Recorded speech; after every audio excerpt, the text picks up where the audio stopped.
Ushaiba pesa ukajifanya si wewe. Ushaipigia ex ukishikwa na nyege. Wewe subiri kwanza. Nauliza hivi, au sabana ushakumpigia ex wako ukishikwa na nyege? I don't know man. Weka comment, just be honest kwamba ushakumpigia ex wako ukishikwa na nyege. Mimi siwezi bana, usubana. Mimi siwezi, but nakuuliza wewe vipi kwanza? Afu ushawahi kuiba pesa ukasema sio wewe?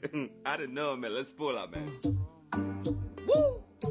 Juno boy, break go man. Ushaiba pesa ukajifanya si wewe. Ushaipigia ex ukishikwa na nyege. I don't know man, I don't know, but hiyo imeka strange sana kwamba ushakumpigia ex ukishikwa na nyege. Yeah.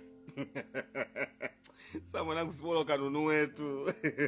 Afex mwenye kakaa bonge la shundundu. I don't know man, break go man. Ushaiba pesa ukajifanya si wewe.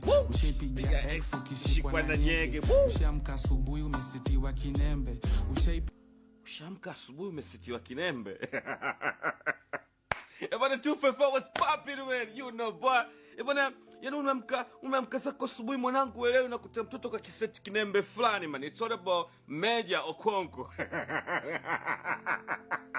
Ex ukishikwa na nyege. Ushamka asubuhi umesitiwa kinembe. Hapo mtoto kwa kiseti hivi mwanangu akicheka fulani kazi kwako mzee unaweza? Au sabana? Hapo ushawahi kusubiri kwamba ile you know boy na upiru fulani hivi afu naona acha nimpigie ex mwanangu. Yo. Ushaiba pesa ukajifanya si wewe.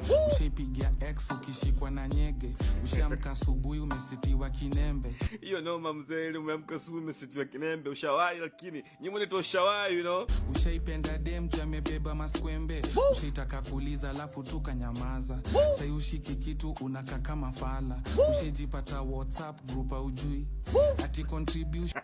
Eti chef, uchajipata WhatsApp group au ujui fulani hivi. Yaani watu wamekuadi tu mzee.